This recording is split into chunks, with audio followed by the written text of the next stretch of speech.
बिस्मिल्लाहिर्रहमानिर्रहीम। अस्सलाम वालेकुम दोस्तों, मैं हूं मोहम्मद अरहम नवीद और अरहम से ह्यूरिस्टिक टॉक्स चैनल में आपको वेलकम करता हूं।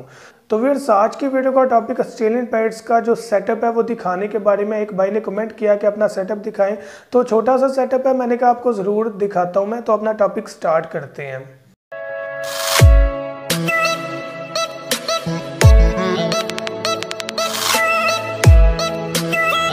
तो व्यूअर्स, टॉपिक स्टार्ट करने से पहले आपसे रिक्वेस्ट है कि मेरे एक दोस्त भाई ज़की शाह ऑफिशियल के नाम से उनका यूट्यूब चैनल है, उसको लाजमी विजिट कीजिएगा। उसमें उन्होंने अपने ऑफिशियल सॉन्ग जो हैं वो रिलीज़ किए हुए हैं, इंशाल्लाह आपको पसंद आएंगे। यहाँ पर थोड़ी सी वीडियो मैं प्ले करके आपको दिखाता हूँ, तो अगर आपको पसंद आए तो लाजमी उनका चैनल विजिट करें, सब्सक्राइब करें और सपोर्ट करें भाई को।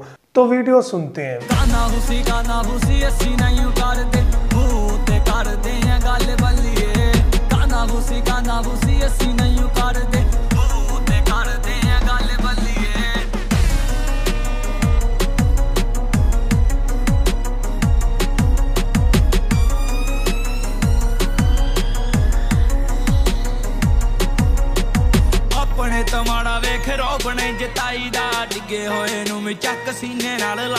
तो व्यूअर्स, मैं उम्मीद करता हूं कि आपको सॉन्ग पसंद आया होगा। अगर पसंद आया तो लाजमी इनके चैनल को विजिट करें, लिंक डिस्क्रिप्शन में आपको मिल जाएगा। Thank you.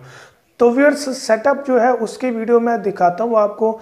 इसमें मैंने कॉलोनी मुकम्मल बनाई हुई है, जो सारी मटकियां हैं तरतीब के साथ ऊपर लगी हुई हैं। तकरीबन मेरे पास 30 के करीब जो है वो बर्ड्स मौजूद हैं। तो मेरी ये कोशिश होती है कि हर कलर में ब्रीड लूँ, और जो कलर मेरे पास ज़्यादा मकदार में हो जाए वो मैं मार्केट में जाकर सेल कर देता हूँ या अपने दोस्तों को दे देता हूँ, जो भी तरीकाकार होता है। इन सब ने अभी जो है वो मटकी के अंदर जो है वो ब्रीड की हुई है। वो मैंने वीडियो जो है अपलोड की थी इससे पहले, आप वो देख सकते हैं कि ब्रीडिंग माशाल्लाह कैसी है। तो सेटअप स्टार्ट करते हैं।